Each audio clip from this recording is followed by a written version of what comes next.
Hi, I'm Brandon with DCC Builders, and today we're going to meet with Jessica Donawald from Keller Williams Realty again for part 2 of our 3-part series about buying and selling your home. We're back! No, I'm just kidding. Good afternoon. Last time we had a video, we were talking about some of the things that we're going through with selling the house and buying another house. We've got Jessica Donawald here again for a follow-up. And we thought it would be a good idea to share with the viewers what's taken place during the process. As you can see, the house is empty. You might even hear a little bit of some echo, some acoustics going on, and that's because the house is empty. We just emptied it out yesterday. We're not quite done tidying up. But it's been a very interesting process, and there's quite a few things that we would love to share with you all. So one of the things you were talking about, Jessica, when you came in was the Zillow listing and how we had so many views. We really did. Do you know what the count was there at the end? I have absolutely no idea because I lost count at like the 800, 900 mark. So that, because it wasn't only Zillow. Zillow is the most prominent one that people go to, but they're, along with my Keller Williams brokerage, when I put a house for a listing, it goes on over 246, I think, different websites that help people find homes for purchase. So you were all over the web. Right. Yes. I wouldn't say we love our home and we're gonna miss this neighborhood and this home, but I wouldn't say it's like the Taj Mahal or anything. It's an older home built in 1972. There's a lot of upgrading that could still be done here. The kitchen, the bathrooms, the baseboards, just various things. So with all that being said, we didn't Photoshop anything or do, mislead anyone on our listing. However, it still got a lot of views. So let's talk about, why did we get so many views, do you think, Jessica? So first of all, I want to just talk about Auburndale in a sense. Auburndale is considered basically a retirement community. Usually people that buy homes here stay here for a very long time. For example, Brandon and Shannon stayed here for 10 years, I think. 10 years. 10 years they were in this home. The homes are not brand new homes, but it is a great area to retire in. The neighborhoods are safe. You have the beautiful lakes, and the area that Brandon and Shannon have this home in is Ariana Estates, and it's a very, you could say, requested place. It really is. When a house does come up, people really want to come and see it, and they want to know what is available because not many people move out, and the people that usually buy stay for the rest of their lives. So location had a lot to do with it. Yes, it did. And the safety of the neighborhood and how quiet Auburndale is. And it is a small community, but it is perfect for, like I said, those that want to retire. Sure. So some other things that we talked about was that, we changed our listing several times. One time, well, first she just wanted to get it out there. And so it was very unexpected. It was sudden that we decided to move, and we had found another place. So she just wanted to get it listed, and she came in, took some pictures, put a description together, and threw it out on the MLS. Yes. And I guess Zillow takes everything from the MLS. So as time went on, I had contacted you, and I said, well, let's put some of this stuff in there, things that we've done to the house. And so you added those things on. So there we had changed it once, so that was really a second listing or an update. Correct. And then later on, I actually decided I wanted to change the listing altogether as far as the description goes, and I came up with my own description, and I gave that to Jessica and asked her to update it. And I think that was probably 3 or 4 weeks into the game. I think about 3 weeks. Yes. And so she updated it again, and we updated pictures a few times as we were making small improvements to the house. And so Jessica, you were saying that every single time it updates, go ahead. So basically, anytime something goes into the MLS, it goes into the system for real estate agents to see. Now on my listing, I have over maybe 300 to 400 real estate agents that are actually under my MLS. So every time I put something into the MLS, they automatically get hit with that. They'll get an email, and then according to their customers or clients, they will then send out an email saying, hey, this house just hit the market. It's 3-2, if it fits in their description of what they're looking for. So the home, every time we updated it, that happened. So this is why it helped out in views. And you can see it on the Zillow, but it also went through many other, like I said, search engines for home purchase. And it got more than those 800, 900 views that we saw on Zillow. Like, it got way more. Sure. So Zillow is just one site. Yeah. But I think that works very similar to internet marketing, in the sense that every time you make an update, it's just new content. So it's going to refresh everything. It puts you to the top of the list. I'm not really a techie guru when it comes to that. That's why we have Chris, who's actually behind the camera, or in front of the camera. Is that right? I don't know. But anyhow, but these are some of the things that he's taught me, or is trying to teach me. So I think that's really great. And of course, those numbers, it's all numbers. So, the more people that are looking at the house, Right. and the more people that are coming to see the house, and just all that interest ultimately turned into a sale, which was the goal. I think what helped out too was that you and Shannon had a wonderful heart in selling your home, that you didn't want to leave it just as that. You guys really improved on the home. So every time the home had an improvement, like they built this wonderful deck, which I'm hoping you're going to get to see, because this was beautiful. They did it in a weekend, and I'm just telling you, it's remarkable work you guys did. But every time there was an upgrade to the home, we added it to the MLS, we added those pictures, we updated here and there, and that keeps it getting hit by other real estate agents, and it also gets hit more on the internet, because people will see, oh, it's a new listing. No, it's still the same listing, but there's new stuff on it, and it piques the interest of the people. So you guys really did well in upgrading and doing different things to the home. Well, thank you. And that's a great segue into another thing that I wanted to discuss, which is the updates that we did to the home. I never planned on leaving this house, so there were a lot of things that were undone that needed to be done, but I was planning on redoing them completely. But when you're selling a house, you don't want to leave those things undone simply because they need to be redone. You really want to make it as nice as you possibly can. For instance, I had a little bit of soffit. It's not the new vinyl or aluminum soffits like you would see on newer houses. It's actually old soffit that they put on houses back in the 70s, which is kind of like plywood in a way. And then they would actually cut the vents out and have some vent screens in there. Well, some of it was falling down just because of the moisture and stuff that we experience here in Florida, and I had never fixed it because I was going to tear it all out and redo it and put aluminum fascia and gutters and all that kind of stuff.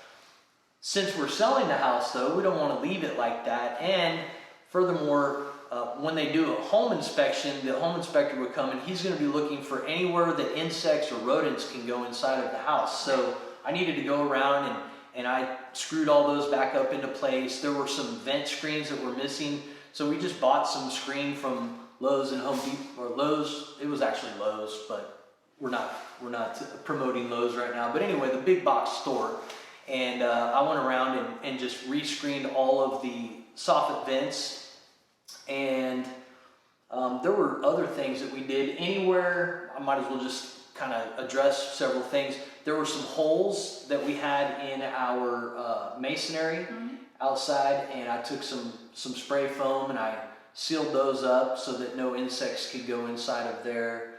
I had some covers on the exterior plugs that didn't have the little outdoor, where you flip it open and you can plug it in. That's not okay, and that would definitely be a red flag. Another thing that you might want to do is put RFIs on your kitchen and bathroom plugs, the ones that are closest to the sink. That's something that inspectors look for. Right.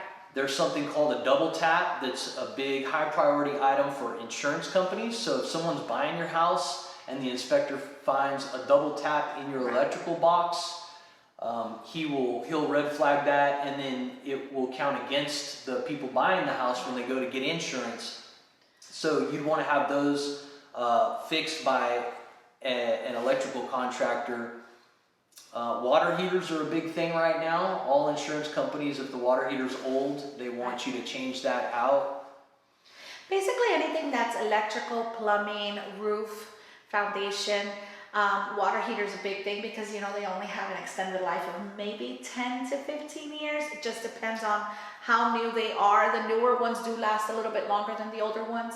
So yeah, and again, you guys were so great in updating that. We got the report back, and literally within 24 hours, Mr. Brandenmere had it all fixed and all done.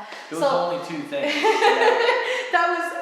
Those are big things. Sometimes they can take up to a week to get done, and you guys really did really well in getting that done quickly. Not only that you're a contractor and you can, but anything that's electrical can take up to a week sometimes, just depending on appointments and different things. So it was great because you being diligent actually helped the process go to underwriting a lot faster. And once your home is actually in an underwriting actual stage, you have nothing else to do but wait. Right. Pretty much, yeah. I think it's good though, and I really wanted to share that, at least that part of it. That's the part I'm good at, was just knowing what needs to be fixed. I had a plug that was just Romex coming out to the outside there, and I went ahead and put that in conduit so that it wouldn't get red flagged. What else? The pool really was not complete. We have a nice in-ground pool. It's fiberglass shell, but there was no deck around it. It was just grass. Yeah. And I could imagine a lot of potential buyers coming in and looking at that and saying, well, it just needs a deck and it is a nice pool, but they don't know how much that is. Is it $10,000 or $20,000 or what is it, So we just went ahead and took care of that so that at least it's jump in ready. Yeah, and beautiful. we did a lot of things, and I would say really one thing that I practiced throughout this process that it just made sense to me, and I would suggest it to any of our viewers if they're going to sell their houses. Don't wait till the last minute. If there's things that are left undone around the house and they need to get done, just start chipping away at them.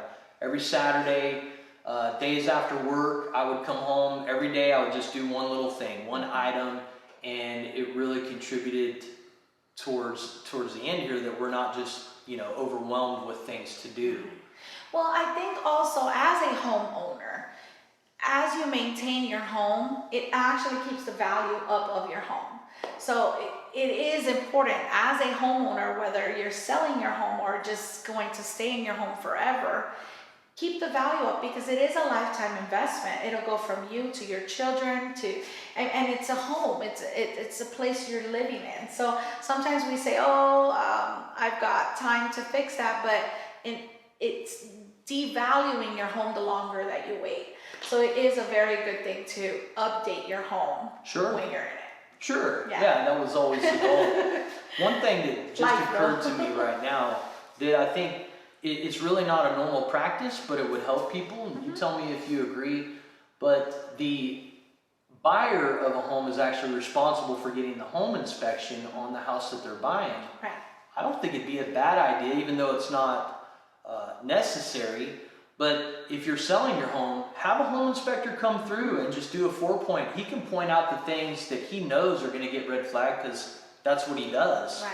And then you can go ahead and fix those things, and you don't have to worry about getting blindsided with those repairs when you're actually in the process or under contract. Right. That's what I was looking for. So basically, it is possible you can do it that way. The buyer will pay for that either way, whether you have the your own inspection and everything fixed, because they still, for insurance purposes, have to turn in a new report and then showing that everything is done at that point, or receipts, or like sign-offs that it was installed or whatnot. But yes, I would suggest, if you have the time and the money, go for it. I think that's the best thing you can do. That way, when you are in contract, you know these things are not in the back of your head because you've already taken care of them. Sure. And it goes a lot smoother and a lot faster. Or you might be a do-it-yourselfer. Yeah. And in that case, you know, when the buyer's inspector comes and points those things out, and then you have them fixed for them, a lot of times they're wanting letters from contractors showing that it was done and how much it costs, or where's the paid invoice and all that kind of stuff. But maybe you know that you can handle it on your own and you'd rather not even have something get red flagged. I'd say a home inspection is a couple $100. Yeah. Have them come in and do it, and then it'll just give you peace of mind and less hurdles, you know, when it's time to actually go under contract. That's good thinking. Yeah, I mean, you know, that's what I was thinking. Another thing that was good was, and there's another great segue, you were just talking about keeping up on things. Mm-hmm. But my wife, she started packing, in my opinion, way too early. However, she packed the entire house by herself, and I don't even think it was that strenuous on her, really. I mean, I would come home every day and there'd be a couple more boxes packed, and by the time we got to here, which we're actually closing in less than a week, mm-hmm. everything's packed up, it's gone. So it can be kind of tough trying to figure out where you're going to live, or how you're going to stay in your house with nothing in it, but that's a whole nother thing. For us, we're actually staying in our campers, which we camp a lot. Not everybody has campers, but maybe you've got a friend or a relative you can stay with, or maybe you just leave your bed behind until it's actually time to go. Well, touching base on that, just so you do know, your house is most likely to sell if you've depersonalized your home, if you've taken out a lot of like what makes your home, because you want people to walk through your home and picture it as their own. Okay, so when they do see boxes, everything is pretty much put away, so it makes them understand that you are ready to move. It's not going to take them too long, nothing's going to wait. So it really helps settle down the anxiety of when a buyer comes in and like, well, I like this home, but it has a lot of stuff, and are they going to have it out in time before we buy it? So depersonalizing your home, packing things up. If you know you're going through the sale process, just pack it up, whatever you're not going to use.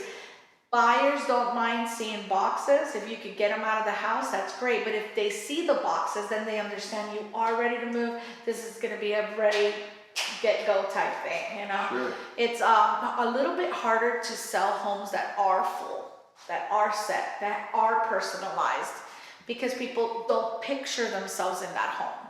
So. Makes sense. Yeah. Although it feels very empty and echoey.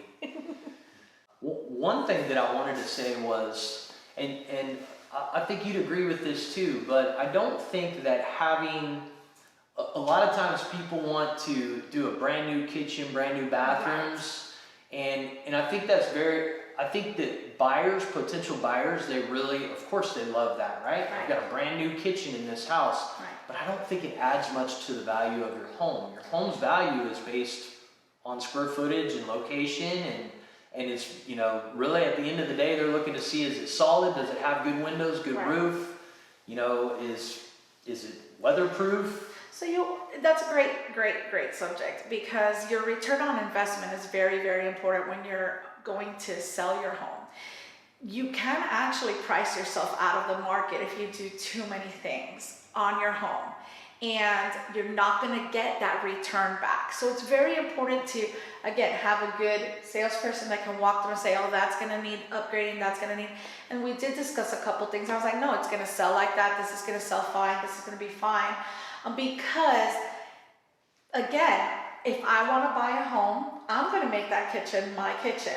So what I'm looking for is making sure I have the bedrooms that I need, the space that I need, dining room, you know. And as a real estate agent, when I have a buyer, the first things I ask them is, I need you to mention 4 to 5 things that you must have in your new home. And none of that includes brand new cabinets. Like literally people will say 3 bedrooms, 2 bath, it must have a pool, or it must have a double car garage, or it must have an acre of land. And people are not really looking for that. Do you want a brand new kitchen? Who doesn't? But if it doesn't come with it and it has everything else, buyers are most likely gonna buy your house. Yeah. Yeah. And I think just, not that I knew that ahead of time, but I think that's what we've experienced here. Yeah. And in the improvements that we have done to the home, things like new windows and impact windows. Honestly, I would not have put impact windows had I known I was going to sell the house. But I think that for the couple that's actually buying this house, that was a nice upgrade. They're a little bit older, I think retired. And so when they look at that, and there are times here in Central Florida that you do have to board up. So they're looking at, hey, the impact windows, I don't have to board up. That's good. They're new windows, you know, great. The roof is a good thing to have, you know, upgraded, especially now the insurance requirements are getting more stringent. Yes. And another thing that we did was we blew insulation in the attic. You talk about return on investment. Yeah. That is a cheap upgrade. We got R30 insulation up there, and a company came and they blew it in the attic. It took them about an hour, and I think it was like $900. Yeah. And people like that. And then plus when they do the home inspection, the home inspector's up there taking pictures and stuff, and everything looks nice and new and clean. Whereas before the insulation, there was dust everywhere, and you know, who knows what. The HVAC, that's another, you know, to me, like the bones, and especially here in Florida, people want to be comfortable in their homes. I'll say you guys did really great with the upgrades. The windows are fantastic. You're also a window guy. So yeah, windows, right? But the windows are fantastic, and they do give the home a really nice charm. And I do believe that played in a fact for them purchasing the home, because they are really well put in. They are very stylish. They make the home look really pretty. And again, everything else I think was just like, oh wow, it has this, it has that. So you guys did well in upgrading your home. Big ticket items, again, water heater, AC unit. You guys did that. I mean, like, you guys put the deck around the pool, like you kept the grass nice and trim. So they really did their part on getting the home to where it needed to be so someone could walk in and love it. Another thing, the insurance was a challenge for us at the place that we're going to. So I would say for anybody that's looking to move, and especially if you're moving to an older house, get lots of quotes, because I must have gotten, I'm gonna say 6 different insurance quotes, and they started off very high, very high. And another thing, don't even bother getting quotes until you get your wind mitigation. Right. Because that was another thing that I learned. So once I put my wind mitigation in, I had a couple of agents come back and they were like, oh, well here, it's gonna be only this much. And I'm like, I tried to tell you the wind mitigation would be fine, but they're not gonna listen to what I'm saying. They've gotta see it on the report. Yes. And at one point I had an insurance quote from a guy that I thought, oh, this is good, I'm gonna go with this. And then I got another quote that was actually lower, and I was like, and then I'm like, well, I'm gonna go with this guy then. And then I got another quote that was even lower. So then at that point, I really had to start looking at, okay, what are they quoting? Correct. And so I started comparing apples to apples to see, okay, well, this one has this, and you know, this one's gonna cover, you know, $15K on a screen enclosure, where that one's only $10K. You know, so you really want to start looking at that. I actually did not go with the cheapest insurance. Correct. I didn't go with the most expensive either, but there was one that was right in the middle there, those last 3 that were pretty low, that I felt really good about the coverage. It seemed like the most bang for your buck. And another thing I was looking at was just how picky, like I was asking questions about, well, I know I've heard of this company. I'm actually with that company now at our current home. And I said, but what's this other company? He said, well, that other company, they've been around for a long time. He was telling me about their reputation. He's like, but one thing is they're not going to require you to do that self-inspection. And I'm like, well, that's kind of a plus. You know, there's been so much going on. I really don't want somebody walking through the house. We're just trying to get settled in, and I still got to deal with one more inspection and the potential for the insurance company to not like something and say, no, we don't want to cover you. Right. I'd rather go with the shoe end, the guaranteed coverage with a company that is okay with just your wind mitt report, and they were good with that. I think you did great on that, but being a contractor, you can do that and you are in a position for that. A lot of people, when they buy their home, they aren't a contractor. As a contractor, you can fix anything and make it to the standard that it has to be. A lot of people, when they buy a home, it was great that you said you didn't get the lowest insurance. A lot of people do get the lowest that they get quoted, but they don't do what you did, which is really review what you were getting quoted. We live in Florida. We have hurricanes. Yeah. We have inclement weather all the time, and you want to make sure you're covered in your insurance. So I know it's really hard when you're purchasing a new home to get a really high insurance. You don't necessarily have to go with the really high insurance, but review what you're being quoted. Is it going to cover your roof? Is it going to cover your windows per se, or whatever it is? Is it going to cover what you need that are like the big ticket items that you will need help with if there's a hurricane or something that takes it out? Water damage? Yeah, water damage, a fire. Yeah. We live in Florida. So I just think it's great that you did do your homework and you didn't stick to the first one that came to you. But you were wise in choosing the middle ground, and you actually reviewed what was going to work for you. Because you can pick the lesser one and then something happens and then you're dishing out a lot more money. Right. And that necessarily is not what's going to work for you and your family. So you did great. That's awesome. Are you getting insurance in case you need it for something, or are you getting insurance just because you have to have it? Right. You really need to ask that question to yourself. And if you're going to pay for it, you might as well have something that's going to take care of you in case of a loss. A lot of people think about it as, like you said, the second question, just because I have to have it, but they are not thinking of what can happen and what insurance can actually do for you. So home insurance is very important, as long as you're covered with like fire, inclement weather, water damage, roof, all the sound, foundation stuff, then you'll be good. Yeah, I agree.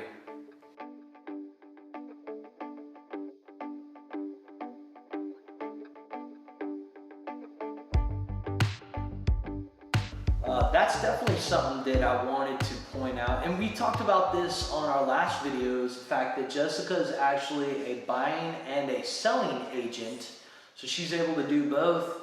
Not all agents do both, and in fact, I would, correct me if I'm wrong, but I would venture to say that there's a lot of folks that are selling their home and buying another home that might actually have two agents. Correct. So that's pretty common.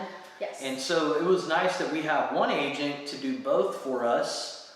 And the other thing, I remember before, like when we first started just talking about, which we didn't talk long, we talked for like 4 days and then we found the house that we wanted. Yeah. But during that 4 days, I was speaking to someone at work and I said, yeah, I'm thinking about selling my house, but I don't know how that would all work. It just seemed like a lot to wrap my head around. If I sell my house, and it goes under contract, and I know that I need the proceeds from that sale to buy the new house. So how, I sell. So I'm like, all right. So then, can I even go look for a house? Well, ultimately, we found a house. Right. And we put a bid on it, and it went under contract. Now the big thing was selling our house. Are we going to be able to sell it and have the closings work out, or are we going to be are we going to be homeless? That was my concern. Like, are we going to be homeless for a period of time? That's a question you get a lot as a real estate agent, because people don't know how it actually works. So what we do is called a simultaneous closing. So usually the person puts their home for sale first, and then while people are viewing that home, they are looking at other homes to purchase. We kind of went backwards with you a little bit. They went to look for a home. They fell in love with the first home that I showed them, but they still went and saw 3 other homes. Two other homes. It was a total of 3. And then we went back to that first one and they were set on it, but they prayed on it and had a couple of days, and then they were like, that's the home. And then the questions started coming, like, how are we going to do this? So what happens is they love that home, so we put that home under contract with approval of the actual selling, the sellers. They went ahead and approved to do a contract for 60 days. So we kind of went on a rush to sell his current home within those 60 days. Usually a home goes under contract within 30 to 45 days, the home sells. And they were kind enough to say, yeah, we'll extend the contract, we'll make it 60 days, because they understood there was a contingency to sell this home so that he can purchase that one.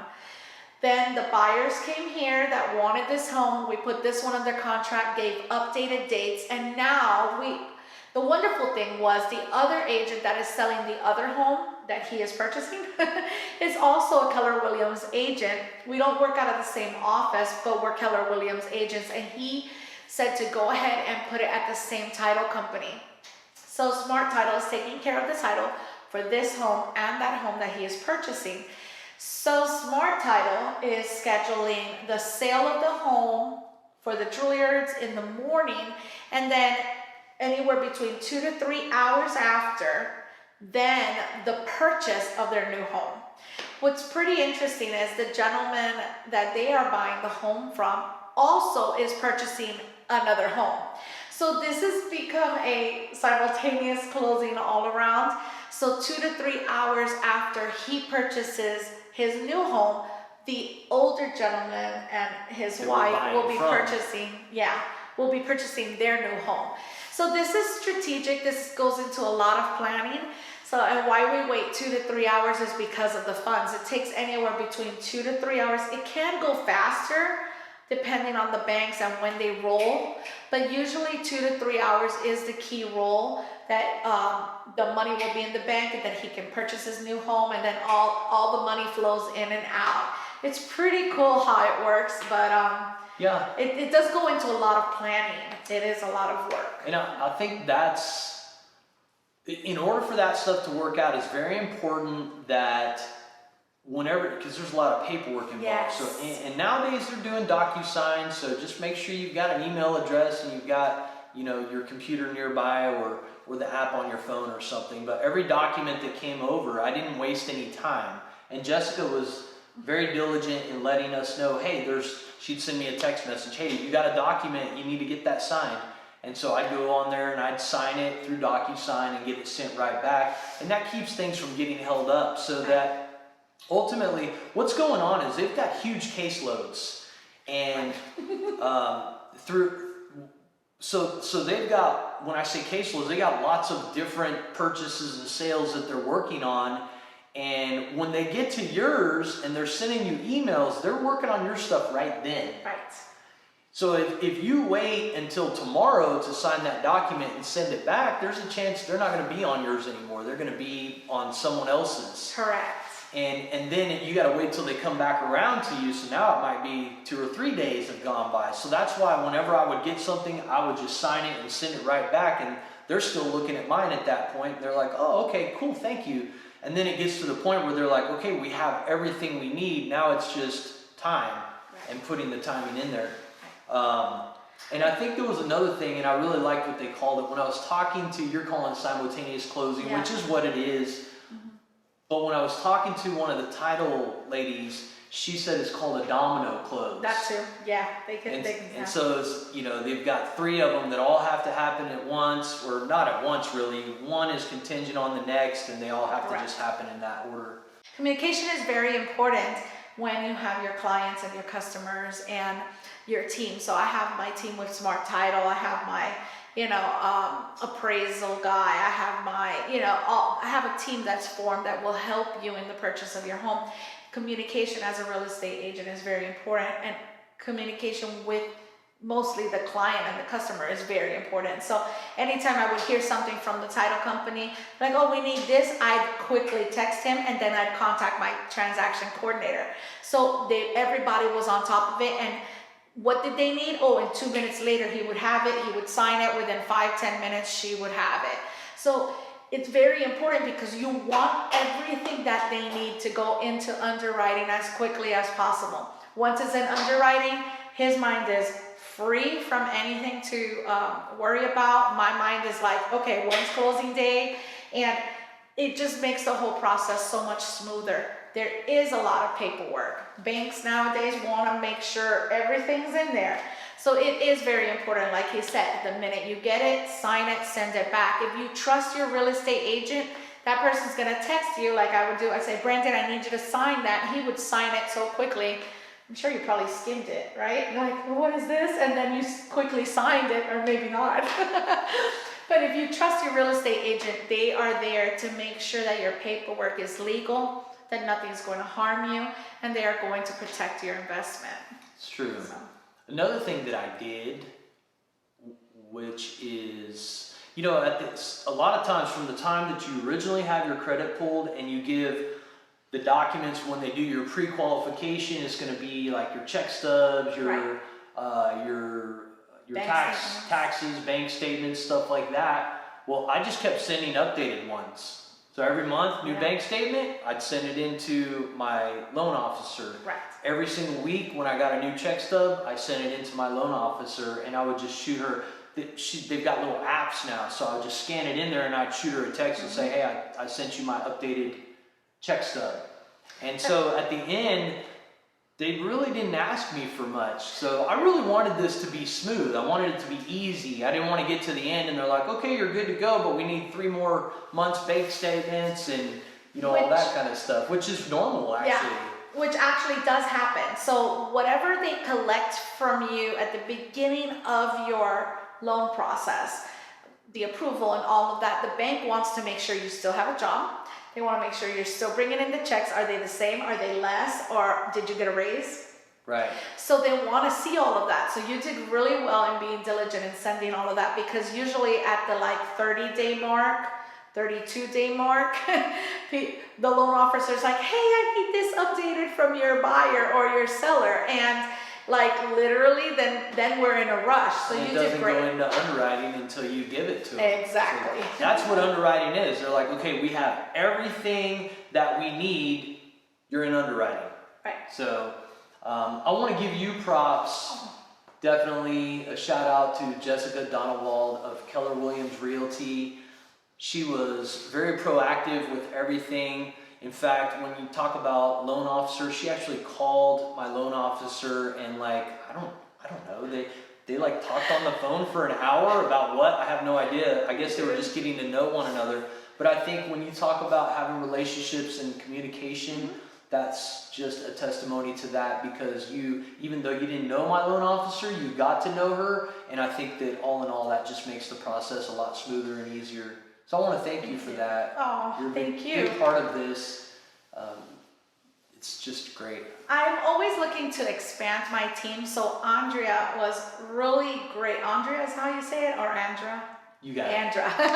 Andra was really great. She's very easy to talk to, and yes, we did talk for about an hour. So I've actually put her on my list to actually be, if someone needs a loan officer, I can actually call her and be like, hey, can you help this person out? I'm always looking to expand my team, and Andrea is I think she's great. So she is. Yeah, she's really nice, and she also says she's known you for years. So yeah, another personal friend. So, yeah, it's good. Luckily, I don't have to use my friends for those things too often, buying houses and getting loans and stuff. I don't want to make it a habit moving, but I do want to say also thank you to you guys for being so diligent, easy to work with, comfortable. Any questions you had, you would send them in a text, or you would talk and call me, and we just had very open communication, and that's so important. And I'm glad that we actually, I think we became closer Oh, through this yeah, whole process. definitely. So yeah. Definitely. I didn't really know you that well before. I mean, I know. I knew that you were real estate, and we went to church together, or we go to church together. And when it came up, I didn't know any other real estate agents, so I knew I was going to use you. But throughout this process, we have definitely gotten a lot closer. Yeah. Definitely. You're awesome. So it's good. Well, thank you so much for coming today, Jessica. I really had a nice time talking with you. I think we'll probably do some videos again in the future. You're really friendly with the camera, so that's awesome, and you have a lot of knowledge and experience. As always, you can find us at any of the popular social media, Instagram, Twitter, Facebook, or YouTube at DCC Builders, or you can find us at dccbuilders.com, or just give us a call at 863-207-4900.